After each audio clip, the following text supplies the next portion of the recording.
जिल्ह्याचे जे स्थानिक प्राधिकरण मतदारसंघ विधान परिषदेच्या ज्या निवडणुका लागलेल्या आहेत त्या निवडणुकीमध्ये जे 452 मतदार आहेत त्यापैकी बरेच मतदार त्यांच्या घरी आम्ही प्रचाराला गेलो असता सापडत नाहीत, ते नगरपालिकेत भेटत नाहीत, ते महापालिकेत नाहीत, ते गायब कुठे झाले.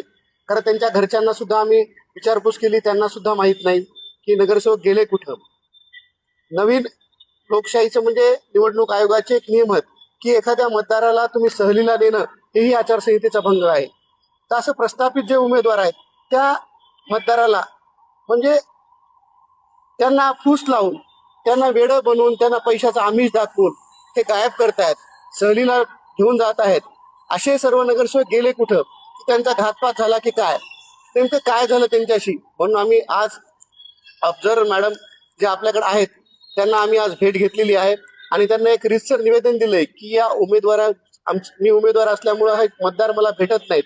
हे नगरसेवक जे सन्मान्य सदस्य आमचे आहेत ते गेलेत कुठं? काही जण म्हणतात गोव्याला गेले, काही जण म्हणतात गुवाहाटीला गेले, काही जण म्हणतात तिरुपतीला गेले, देवदर्शनाला गेले. अशा अनेक अफवा आहेत की अफवाच आहेत की कारण आम्ही सुद्धा आमच्या टीमनं सुद्धा त्यांना फोन केले, काही जणांचे फोन उचलत नाहीत, काही जण नॉट रिचेबल आहेत. ते गेले कुठे? यांचं अपहरण झाले की काय? यांच्यासोबत काही घातपात होऊ नये म्हणून आपण जिल्ह्याचे जिल्हाधिकारी व जिल्ह्याचे पोलीस अधीक्षक यांना सूचना द्याव्यात, यांचे लोकेशन ट्रॅक करावं आणि यांना सुखरूप घरी आणावं. यासाठी आम्ही लेखी निवेदन आज ऑब्झर्वर मॅडमला दिलेलं आहे. माझ्यापेक्षा जास्त आपण मीडियाचे प्रतिनिधी आहात. आपल्यालाच कळतंय की मीडियामध्ये विविध वृत्तपत्रामध्ये बातम्या येतात की नगरसेवक सहलीला गेले, गायब झाले. अशाने लोकशाही जिवंत राहणार आहे का?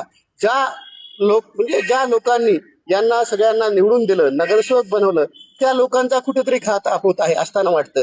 कारण या निवडणुकीमध्ये 3च उमेदवार आहेत, 2 उमेदवार तर नगरसेवक सुद्धा नाहीत.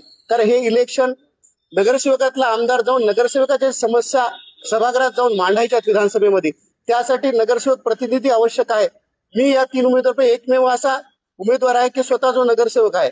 नगरसेवकाच्या जे सकाळपासूनच्या संध्याकाळपर्यंतच्या अडचणी असतात, जे इथले सीओ असतील, इथले आयुक्त असतील, ते काम करत नाहीत, हे कुठेतरी विधानसभेमध्ये त्या नगरसेवकाचे प्रश्न मांडण्यासाठीही इलेक्शनचा ही निवडणूक त्यासाठी आहे. विधान परिषद मधून नगरसेवक प्रतिनिधी गेला पाहिजे. नगरसेवक प्रतिनिधी जर गेला तर त्याच्या समस्या ते जाणकार असतो, तो जाऊन विधान परिषदेत चांगल्या भूमिका मांडू शकतो. यापैकी हे दोन्ही उमेदवार जे आहेत ते नगरसेवक नाहीत, त्यांना काय समस्या नगरसेवकांना समजणार? आणि हे घोडेबाजीचं जे राजकारण केलंय की आज मला लाज वाटते की जनावरांचे, गाढवाचं, घोड्याचं, मांजरीचं, कुत्र्याचं, डुकराचं, बकऱ्याचे जसे रेट लावतात तसे आमच्या सन्मान्य नगरसेवकाचे रेट चालू आहेत. काही जणांना टोकन देत आहेत, लाख 2-2 लाखाचं टोकन देऊन आमच्या कानावर आले की लाख गायब केलेले, त्यांचं अपहरण केले, ते पैशाचं आमिष दाखवून. जर असे इलेक्शन होत असतील तर हे लोकशाहीला मारण्याचं काम हे करत आहेत. लोकशाही जर जिवंत ठेवायची असेल तर पारदर्शक निवडणुका झाल्या पाहिजे, एवढंच आमचं प्रशासनाला म्हणणं आहे. म्हणून सन्मान्य ऑब्झर्वर मॅडमची आमची भेट घेतली की या नगरसेवकाचे CDR कार्ड आहे, कुठे गायब झाले, त्यांना कोण किडनॅप केले याची चौकशी करण्यासाठी आम्ही आज निवेदन ऑब्झर्वर मॅडमला दिलेलं आहे.